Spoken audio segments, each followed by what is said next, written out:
Hello students, in today's lecture 3 on gravitation for class 9 we shall have discussion on free fall. Free fall, as you know that in your daily life you have experienced a lot. आप अपने daily life में बहुत ज़्यादा experience किए हुए होंगे कि जब भी हम किसी ऑब्जेक्ट को अर्थ सरफेस से ऊपर की तरफ फेंकते हैं, जैसे ये पेंसिल है, यदि इसको मैं ऊपर की तरफ फेंकता हूँ तो ये नीचे ही जाती है, ऊपर जाने के बाद कुछ हाइट तक ऊपर जाएगी और फिर नीचे ही आ जाएगी। आप कोई भी ऑब्जेक्ट जैसे कि क्रिकेट बॉल को जब आप ऊपर की तरफ फेंकते हैं तो वो नीचे ही आती है। ऐसा क्यों होता है? क्या आपने कभी ऐसा सोचा है कि कोई भी ऑब्जेक्ट अर्थ सरफेस से जब ऊपर की तरफ फेंका जाता है तो वो एक निश्चित हाइट तक जाने के बाद नीचे की तरफ ही वापस गिरना शुरू हो जाता है। हमने ये देखा है इस चैप्टर में कि अर्थ जो है अपने तरफ सभी ऑब्जेक्ट्स को अट्रैक्ट करती है। ये हम ऑलरेडी जान चुके हैं। न्यूटन्स लॉ ऑफ ग्रेविटेशन में सर आइजैक न्यूटन ने ये कहा था कि अर्थ जो है प्रत्येक ऑब्जेक्ट को अपनी तरफ एक अट्रैक्टिव फोर्स के जरिए खींचती है, क्योंकि अर्थ हर एक ऑब्जेक्ट पर एक ग्रेविटेशनल पुल लगाती है, ग्रेविटेशनल फोर्स एक्सर्ट करती है। उस ग्रेविटेशनल फोर्स के एक्सर्ट होने के कारण जो अर्थ एक्सर्ट करती है ग्रेविटेशनल फोर्स किसी भी ऑब्जेक्ट पर, उस वजह से वो ऑब्जेक्ट अर्थ की तरफ खिंचा चला आता है, अट्रैक्ट होता है। तो जब भी कोई ऑब्जेक्ट अर्थ सरफेस की तरफ गिरता है, जब केवल और केवल यदि ग्रेविटेशनल फोर्स के प्रभाव में गिर रहा है तो उसे हम क्या कहेंगे? फ्री फॉल कहेंगे। तो कह सकते हैं कि फॉलिंग, गिरना of an object, falling of an object, falling of an object under the action of under the action of gravity, under the action of gravity alone is called free fall. इसे क्या कहा गया? Free fall कहा गया। falling of an object under the action of gravity alone is called free fall. free fall, इसे object का क्या कहा गया? फ्री फॉल कहा गया।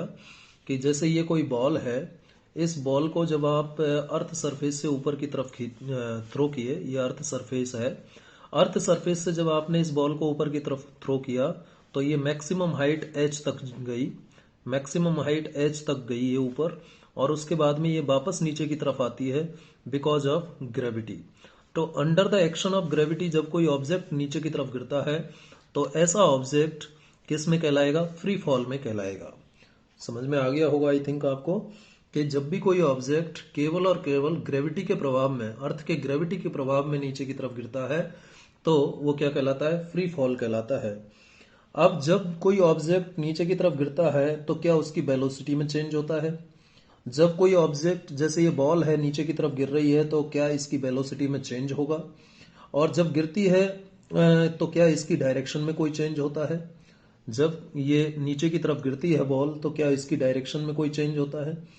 हाँ, जहां तक डायरेक्शन की बात है, there is no change in the direction of motion of the object. ये जो बॉल है इसकी डायरेक्शन में कोई चेंज नहीं होता है जब ये नीचे की तरफ गिरती है। But due to attraction of earth, ये जो अर्थ है, ये अर्थ सरफेस है, अर्थ जो है इस ऑब्जेक्ट को अपनी तरफ खींचती है। आप जानते हैं अर्थ जो है इस टाइप से होता है, स्फीयर के जैसा होता है, नॉट ए कंप्लीट स्फीयर। अर्थ इस ऑब्जेक्ट को अपनी तरफ ग्रेविटेशनल पुल के कारण खींचता है, ग्रेविटेशनल फोर्स के कारण अपनी तरफ अट्रैक्ट करता है। तो यहां पर वेलोसिटी का मैग्नीट्यूड तो बदलेगा, वेलोसिटी का मैग्नीट्यूड बदलेगा। सो वेलोसिटी का मैग्नीट्यूड तो यहां पर बदलेगा। क्या बदलेगा?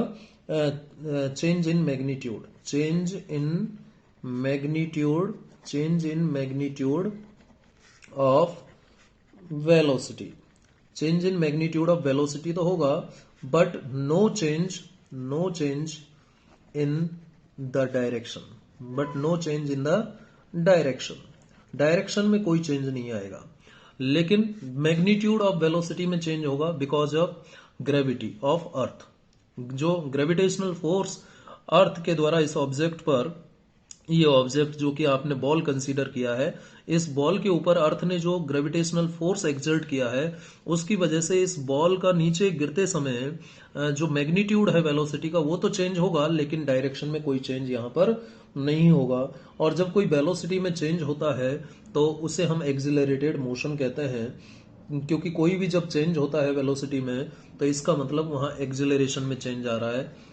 तो मोशन कैसी हो गई? एक्सिलरेटेड मोशन हो गई। मोशन कैसी होगी? एक्सिलरेटेड। क्यों होगी एक्सिलरेटेड मोशन? एक्सिलरेटेड मोशन क्यों होगी बेटा? बिकॉज यहाँ पर मैग्नीट्यूड ऑफ वेलोसिटी चेंज हो रहा है। समझने का प्रयास करें, यहाँ पर ऑब्जेक्ट जब नीचे की तरफ गिरता है तो इसकी वेलोसिटी के मैग्नीट्यूड में चेंज आता है because of gravitational force exerted by earth, and because of change in magnitude of velocity motion is accelerated। Motion कैसी है? एक्सिलरेटेड मोशन है, लेकिन यहां पर डायरेक्शन में कोई चेंज नहीं होता है। जब भी कोई ऑब्जेक्ट अर्थ सरफेस की तरफ गिरता है तो इससे, इस एग्जाम्पल से यह समझ में आ गया कि जब भी कोई ऑब्जेक्ट अर्थ सरफेस की तरफ गिरता है तो उसकी मोशन में एक्सिलरेशन इन्वॉल्व होता है। ठीक है, इसकी मोशन में क्या इन्वॉल्व होता है? एक्सिलरेशन इन्वॉल्व होता है। तो हम यहाँ पर कह सकते हैं, एक नोट हम यहाँ पर लिख सकते हैं कि when ever an object is in free fall, whenever an object is in free fall, and acceleration is involved, acceleration is involved। क्या इन्वॉल्व होता है? एक्सिलरेशन इन्वॉल्व होता है। जब भी कोई ऑब्जेक्ट फ्री फॉल में होता है, जैसे ये बॉल नीचे की तरफ गिर रही है, तो जो अर्थ का ग्रेविटेशनल फोर्स है जो इस ऑब्जेक्ट के ऊपर एक्सर्ट हो रहा है उसकी वजह से ये ऑब्जेक्ट अर्थ की तरफ अट्रैक्ट हो रहा है, यानी ये फ्री फॉल में है। यानी जब ये फ्री फॉल में, जब बॉल नीचे की तरफ अर्थ की तरफ गिरेगी तो इसकी मोशन एक्सिलरेटेड मोशन होगी। मतलब हमें ये समझ में आ गया कि जब भी कोई ऑब्जेक्ट फ्री फॉल में होता है तो वहां पर एक्सिलरेशन इन्वॉल्व होता है। अब क्वेश्चन खड़ा होता है कि ये एक्सिलरेशन किसकी वजह से है? ये एक्सिलरेशन किसकी वजह से है? ये जो एक्सिलरेशन यहाँ इन्वॉल्व है, ये एक्सिलरेशन है किसकी वजह से? It is nothing but the acceleration due to earth gravitational force. ये कौन सा एक्सिलरेशन है बेटा? Acceleration due to the earth gravitational force. Earth के द्वारा, अर्थ ग्रेविटेशनल फोर्स, अर्थ के द्वारा जो ग्रेविटेशनल फोर्स इस ऑब्जेक्ट पर एक्सर्ट किया जा रहा है उसकी वजह से यहां पर क्या है? एक्सिलरेशन है। मैंने आपको already Newton's law of motion में बताया था कि जो ऑब्जेक्ट का एक्सिलरेशन है वो डिपेंड करता है फोर्स पर। किस पर डिपेंड करता है? फोर्स पर। तो यहां पर कौन सा फोर्स एक्सर्ट हो रहा है बेटा? अर्थ के द्वारा इस ऑब्जेक्ट पर जो ग्रेविटेशनल फोर्स एक्सर्ट किया जा रहा है उस फोर्स की वजह से इस ऑब्जेक्ट की मोशन एक्सिलरेटेड मोशन है।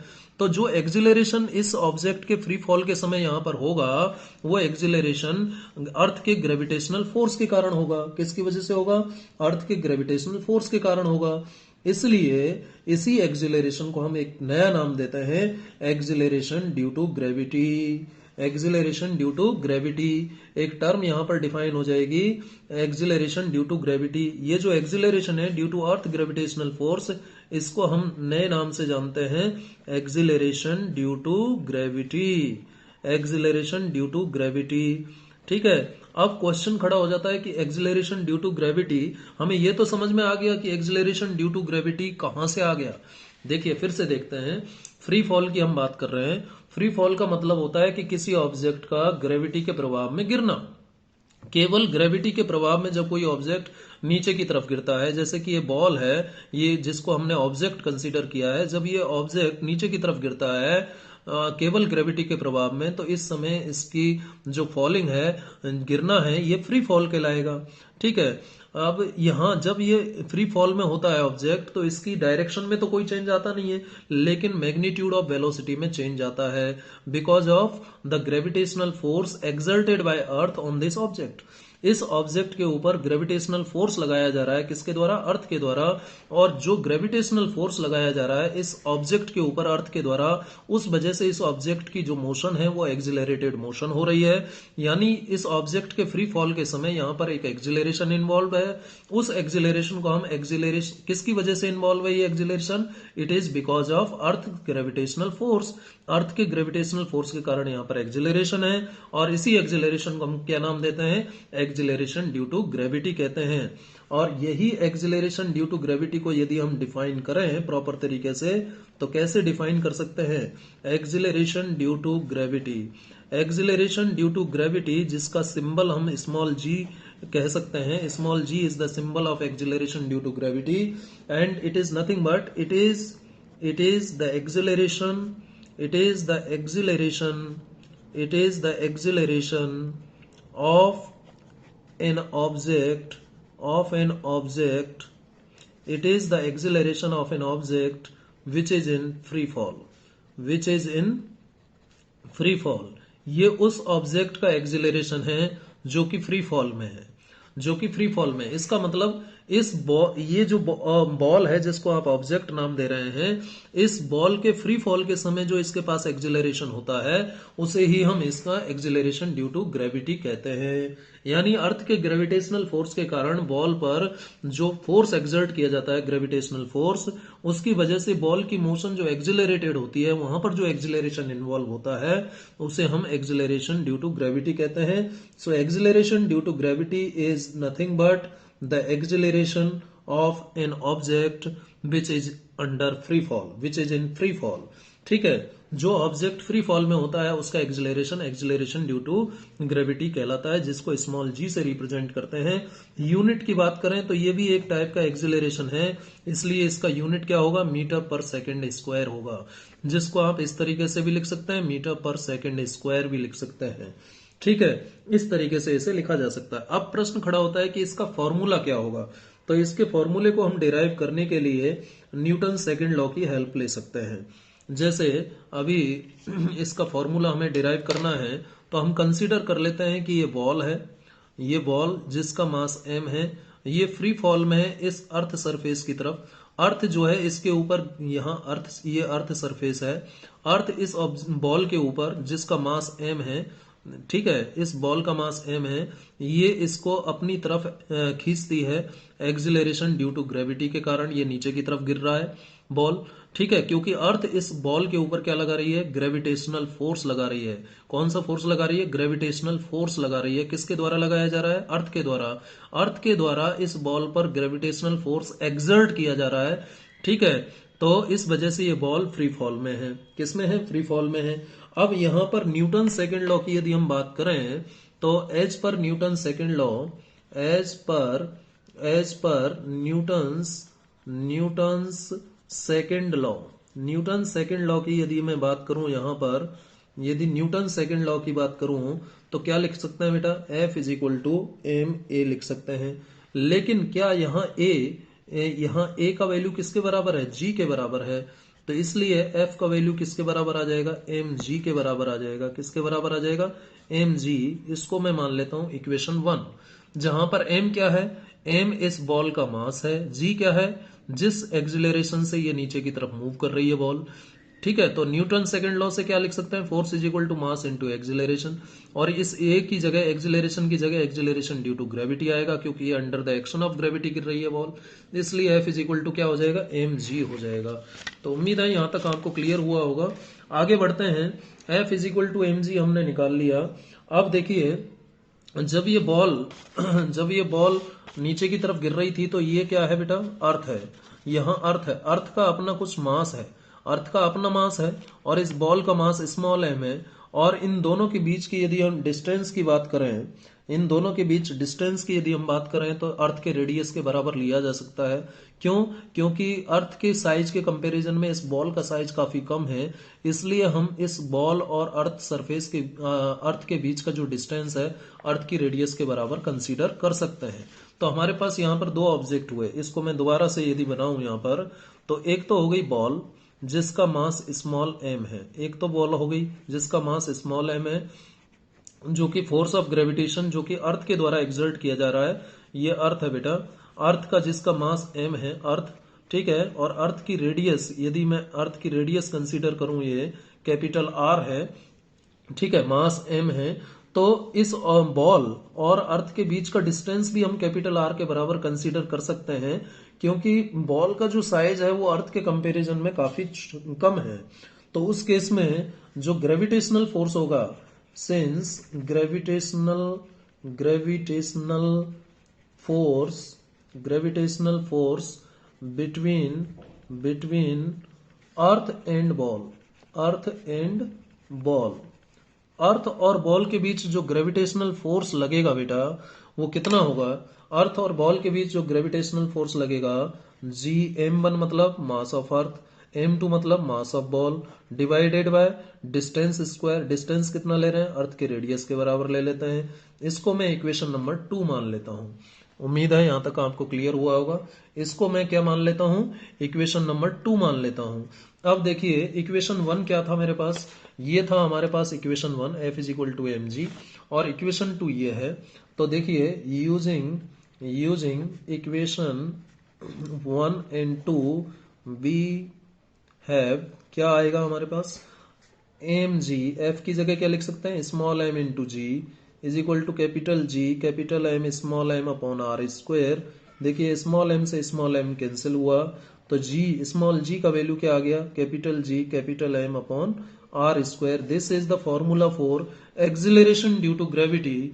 एक्सिलरेशन ड्यू टू ग्रेविटी के कारण जो फॉर्मूला आया वो ये आ गया।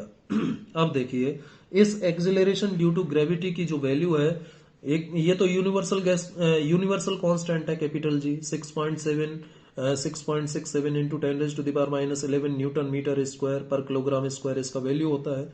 एम मास ऑफ अर्थ है, आर रेडियस ऑफ अर्थ है, ठीक है। ये एक्सिलरेशन ड्यू टू ग्रेविटी का रिलेशन हो गया।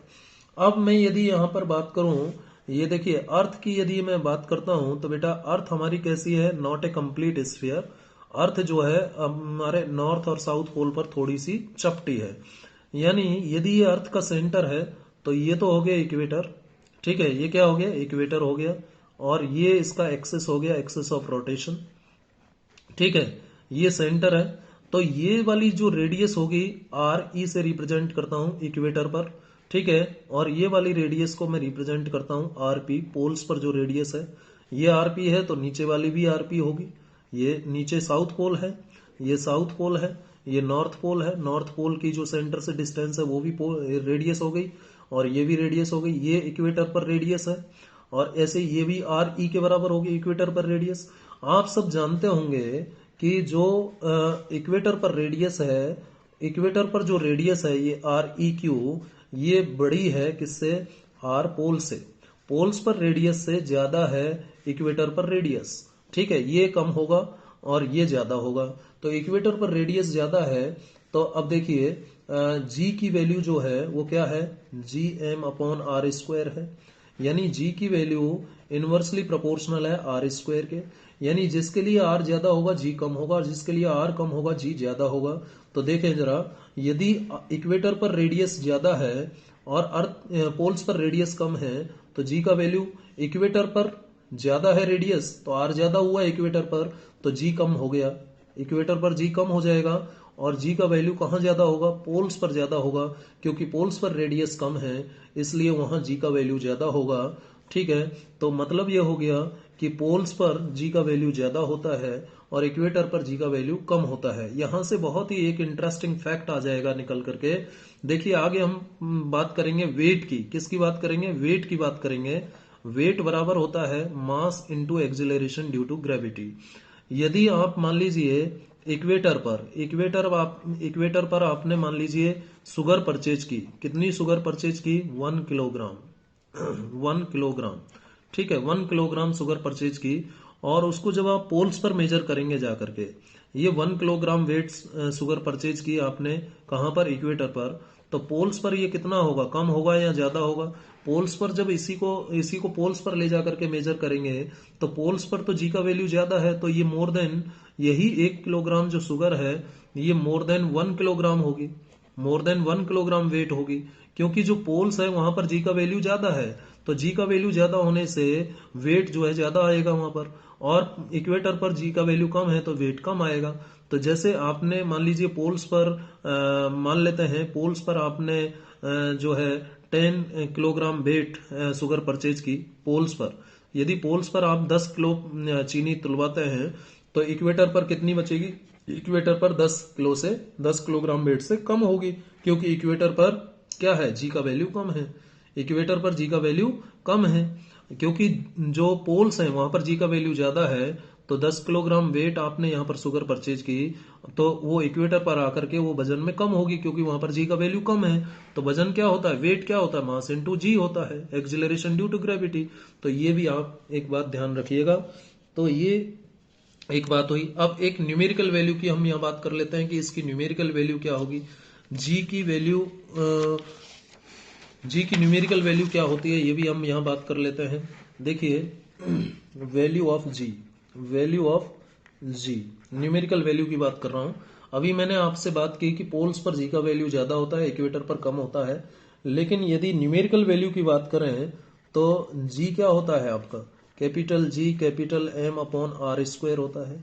Where where capital G is universal, universal constant, universal constant या ग्रेविटेशनल कांस्टेंट भी इसको कहते हैं हम, ग्रेविटेशनल कांस्टेंट भी कहते हैं। इसकी वैल्यू कितनी होती है, 6.67 है, 66 होता है, 67 लिख दो उसको, 10⁻⁻11 न्यूटन मीटर स्क्वायर पर किलोग्राम स्क्वायर, इतनी होती है जी की वैल्यू। यदि कैपिटल एम की बात करें तो मास ऑफ अर्थ होता है, मास ऑफ अर्थ है, अर्थ का मास कितना होता है, 6 × 10⁻24 किलोग्राम अप्रोक्सीमेटली, इतना होता है अर्थ का मास। ठीक है, और आर क्या है, रेडियस ऑफ अर्थ है, आर रेडियस ऑफ अर्थ है। यदि आप रेडियस ऑफ अर्थ की बात करेंगे तो रेडियस ऑफ अर्थ अप्रोक्सीमेटली कितना होता है, 6400 किलोमीटर होता है। मतलब कितना, 6400 किलोमीटर का मतलब 10⁻³ मीटर। और इसको यदि और सॉल्व करें तो इसको इस तरीके से भी लिखा जा सकता है, 6.4 × 10⁻6 मीटर। ये आर की वैल्यू हो जाएगी, ये आर की वैल्यू, ये एम की वैल्यू, मास ऑफ अर्थ की वैल्यू, और ये कैपिटल जी की वैल्यू।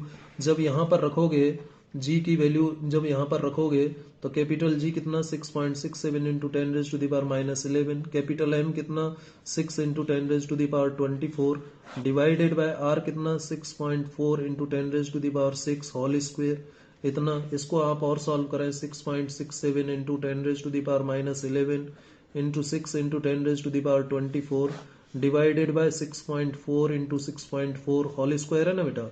तो 10⁻6 × 10⁻6 और सॉल्व करें इसको तो 6.67 × 6 तो ऊपर है, नीचे 6.4 × 6.4 हो जाएगा।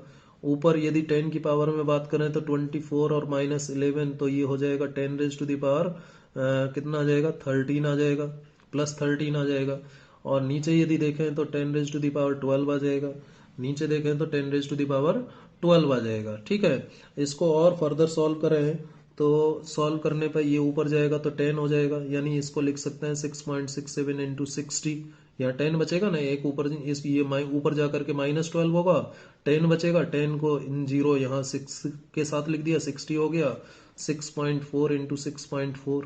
इस तरीके से जब इसको आप सॉल्व करोगे तो अप्रोक्सीमेटली 9.8 मीटर पर सेकेंड स्क्वायर वैल्यू आएगी। कितनी आएगी, 9.8 मीटर पर सेकेंड स्क्वायर वैल्यू आ जाएगी। ठीक है, ये जी की वैल्यू आएगी। एक्सिलरेशन ड्यू टू ग्रेविटी, ये जो जी की वैल्यू है ये कहाँ है, एट अर्थ है, एट अर्थ। ठीक है, at surface of earth, at surface of earth, at surface of earth, जिसको आप कैलकुलेशन से जी बनाने के लिए 10 भी लिख लेते हो, इस तरीके से भी लिख सकते हो 10। तो ये ध्यान रखिएगा, सरफेस ऑफ अर्थ पर जी की वैल्यू इतनी होती है। वहीं ये तो न्यूमेरिकल वैल्यू की बात हुई। वहीं यदि मून सरफेस पर बात करें, at surface of moon, at surface of moon, surface of moon पर जी की वैल्यू आप जानते होंगे, मून सरफेस पर जो जी की वैल्यू होती है अप्रोक्सीमेटली 1/6 होती है अर्थ सरफेस पर जो जी की वैल्यू है। और अर्थ सरफेस पर कितनी है, 10 है, तो लगभग कितनी हो जाएगी, इतना हो जाएगा मून सरफेस पर जी की वैल्यू। ये मून सरफेस पर जी की वैल्यू आएगी। ठीक है, 10/6 जो कि अप्रोक्सीमेटली कितना लिखा जा सकता है, 6 × 1 = 6, 4 6 6 = 36, फिर 4 बचेगा, 6 6 36 ऐसे आएगा मीटर पर सेकेंड स्क्वायर, इतना आ जाएगा लगभग मीटर पर सेकेंड स्क्वायर, जिसको आप ऐसे भी लिख सकते हो 1.66 मीटर पर सेकेंड स्क्वायर। इस तरीके से इसको लिखा जा सकता है। ठीक है, ये जी का वैल्यू आएगा मून सरफेस पर। अब देखिए इसमें थोड़ा सा आपको ये भी ध्यान रखना है कि जब भी कोई object under the influence of gravitational force of earth move करता है, मैं बात कर रहा हूं motion of object motion of an object under the influence मतलब प्रभाव influence of gravitational force of earth, gravitational force of अर्थ के प्रभाव में किसी ऑब्जेक्ट की मोशन की बात करें तो कैसा होता है मोशन, वो देख लेते हैं। देखिए जब हम किसी शीट ऑफ पेपर या स्टोन को एक साथ गिराते हैं, जैसे ये एक मान लीजिए पेन का कैप है और मान लेता हूँ एक कागज का टुकड़ा मैं ले लेता हूँ, इन दोनों को गिराते हैं।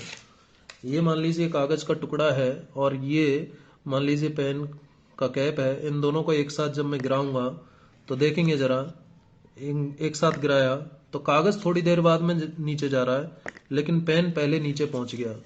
आप देख सकते हैं पेन पहले नीचे पहुंच गया, कागज बाद में पहुंच रहा है। ये देखिए कागज बाद में पहुंच रहा है, पेन का कैप जो है पहले नीचे पहुंच गया लेकिन कागज बाद में पहुंच रहा है। ये एक्टिविटी आप खुद भी कर सकते हैं। जब पेपर और एक स्टोन को जब आप, ये तो यहाँ पर एयर प्रेजेंट है इसमें हमने किया, लेकिन वैक्यूम में ऐसी जगह पर जब इन दोनों को गिराएं जहां पर एयर को हम हटा दें यानी वैक्यूम क्रिएट कर दें, वैक्यूम में जब आप पेपर और इस पेन की कैप को एक साथ नीचे गिराएंगे तो वो एक साथ नीचे पहुंचेंगे। लेकिन यहाँ पर पेन की कैप पहले पहुंच रही है और ये पेपर पीस जो है बाद में पहुंच रहा है, क्योंकि ये पेपर की मोशन को नीचे जाते समय कौन अपोज कर रहा है, एयर अपोज कर रही है। एयर रेजिस्टेंस जिसको आप अप थ्रस्ट कह रहे हो वो इसकी मोशन को अपोज कर रहा है। इस वजह से ये पेपर बाद में पहुंच रहा है। जितना देखिए इसका जो सरफेस एरिया है पेपर का ज्यादा है और पेन की जो कैप है इसका सरफेस एरिया कम है, तो इसको मोशन इसको अपोज कम मिलेगा, एयर इसको कम अपोज कर पाएगी। लेकिन इस पेपर को एयर ज्यादा अपोज कर रही है क्योंकि इसका सरफेस एरिया ज्यादा, इस एरिया के कांटेक्ट में आएगा एयर। ठीक है, तो एयर ज्यादा अपोज करेगी motion of piece of paper को as compare to motion of this cap. ठीक है, तो यदि मीडियम के अंदर, एयर के अंदर आप इस एक्सपेरिमेंट को करेंगे तो डेफिनेटली जिसमें वजन ज्यादा होगा वो पहले नीचे पहुंचेगा, जिसमें वजन कम होगा वो बाद में पहुंचेगा। और ये also depend on area surface जो है किस कागज की सरफेस देखिए चौड़ी है, कागज की सरफेस का एरिया देखें इसका तो ज्यादा है, पेन की कैप का सरफेस एरिया देखें तो कम है।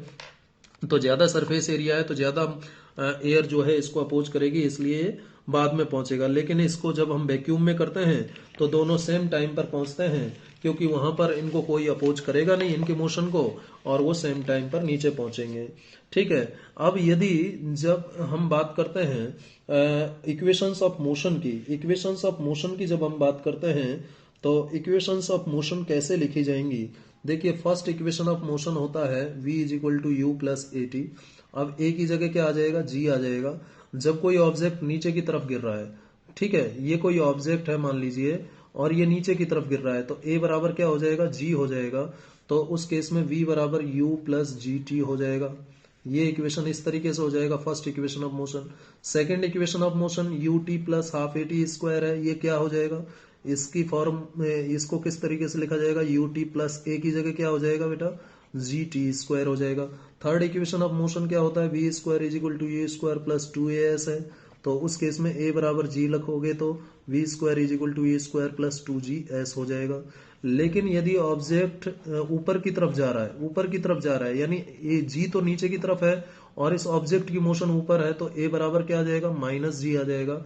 तो उस केस में v बराबर क्या होगा, u प्लस ए टी की जगह क्या आ जाएगा बेटा, v is equal to u minus g t आ जाएगा।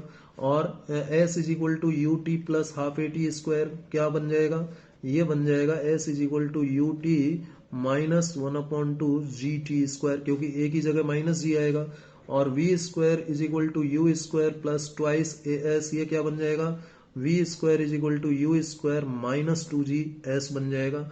इस तरीके से ये बन जाएगा। तो इस तरीके से हम किसी ऑब्जेक्ट की मोशन को यहाँ पर हम देख सकते हैं कि किस तरीके से ऑब्जेक्ट की मोशन होगी under the influence of gravitational force.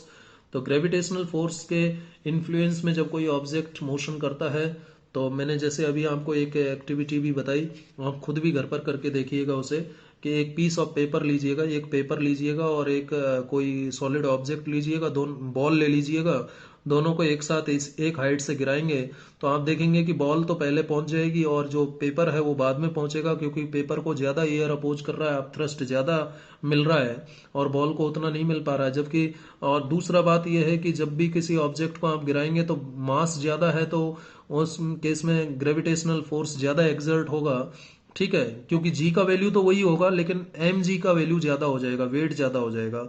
तो वेट ज्यादा हो जाएगा तो अब थ्रस्ट उसको कम अपोज कर पाएगा। वेट ज्यादा होने के केस में अब थ्रस्ट कम अपोज कर पाएगा। जैसे ये बॉल थी, बॉल का जो एम जी है वो ज्यादा होगा, और जो ये पेपर है इसका एम जी कम होगा, है या नहीं। तो यहाँ पर अब थ्रस्ट ज्यादा प्रभावी होगा, अब थ्रस्ट ज्यादा होगा यहाँ पर, ठीक है, और यहाँ पर अब थ्रस्ट उतना ज्यादा प्रभावी नहीं होगा, यहाँ कम प्रभावी होगा। दोनों ही केस में अब थ्रस्ट लगेगा, लेकिन यहाँ mg काफी ज्यादा है अब थ्रस्ट से, और यहाँ अब थ्रस्ट ज्यादा है mg से, ठीक है, इसलिए ये पेपर धीरे धीरे नीचे जाएगा, बॉल तेजी से नीचे चली जाएगी।